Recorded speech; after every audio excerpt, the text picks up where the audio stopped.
What's going on YouTube? Doom49 here, bringing you a post commentary with the M16 SA. Going to be talking about the extension to my military tactics, which a lot of you guys asked me what's the best technique for shooting with this weapon.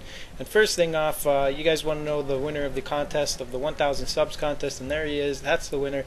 The number that random org generated was 36520. And he actually voted 36518, which is the closest number by 2 digits away. So he's the lucky winner, and I'm going to be contacting him. Thanks to everybody else who attempted in the contest and voted a number. There's going to be another contest with 2 game giveaways in the next 2,000 subs that I get. So right now I'm at 1,000 subs, so 2 games will be given away to 2 different people. Right here you can see I'm playing with a couple of guys, so you might hear them in the background, but I'm going to be getting into the post commentary now. A lot of you guys ask me what's the best technique for shooting with this weapon, and what I find is aiming at the neck is the best area to actually aim and shoot. Now the further the distance, the lower you have to aim, and this just comes with practice, is to know the exact where you have to aim and where you have to shoot. Now, also, a lot of you guys in the last military tactic commentary said that my playstyle was a little bit too passive for your playstyle, and a lot of you guys wanted me to go more aggressive. So I'm doing it here, and I'm using the technique that I was explaining in the previous commentary, being passive-aggressive, but a little more aggressive in this one.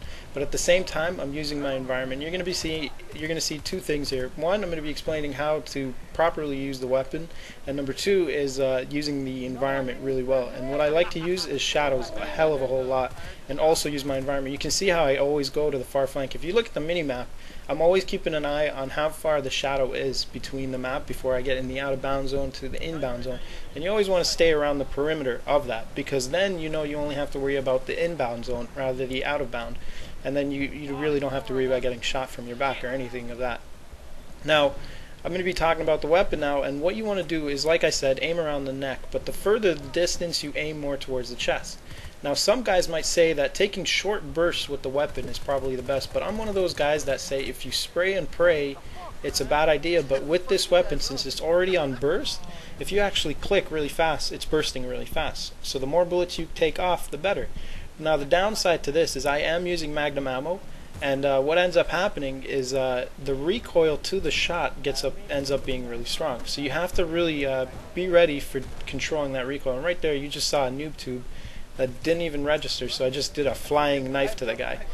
Now, like I was saying, you have to really know how to control the recoil, and this actually has to come with practice. So generally what I like to think is by the time you get to your 3rd gold star, and this might be exaggerating it for playing with it, it might even just be when you get to your 1st gold star, you'll know the proper technique of how to use the weapon for close, long, and medium range, in using the technique of shooting really quickly, taking off as many shots as possible into the enemy.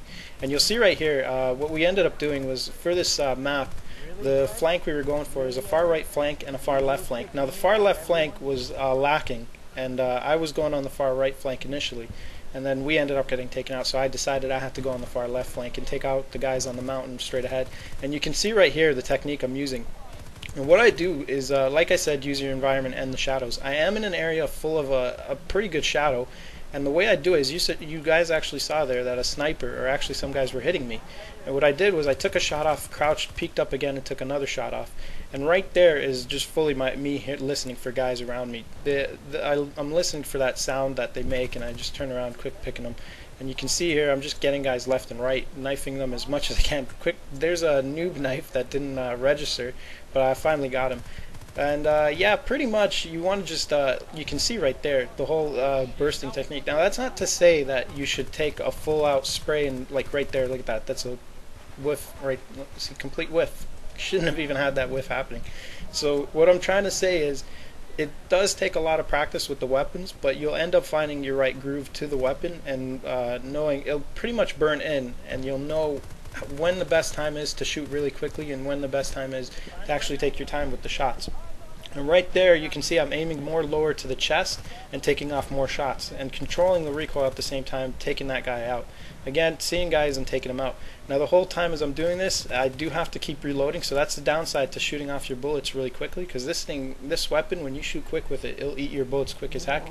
but I am playing it aggressive, so I have to keep going back.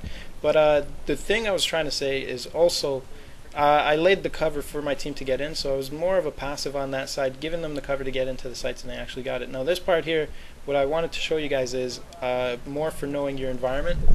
And what you'll see here is I'm looking for more to see if there's any guys around here that are trying to base rape us to take down our tickets. And then I realize that it's all clean, and I decide to get the quad. Now what I'm going to be doing is moving up here, and just to deter off, what I want to say is for you guys engineers, you want to plant mines in the river right here that I'm driving through. This is the best area to plant your mines. It'll get the guys out quick as heck. And they won't be able to do anything. Now you can see this is the part where I want to talk about. It looks like I'm failing, but what I end up doing is I'm going for a full out flank from behind on the enemy, and my timer's going low, but I am ending up behind the enemy, going up on the flank from behind, giving a good spawn point for my squad team. So I get in there, and I'm going to be moving off to the side here, and right now I'm telling my team to spawn on me, because I am playing with a couple of guys in this, like I mentioned earlier. And there's a sniper who spots me, take him out. He just completely freaked out when I started shooting at him. And as I was running for more to go further behind the enemy base, I get taken out. Anyway guys, that sums it up. Hope you guys liked it. Comment, rate, subscribe, and I'll see you around.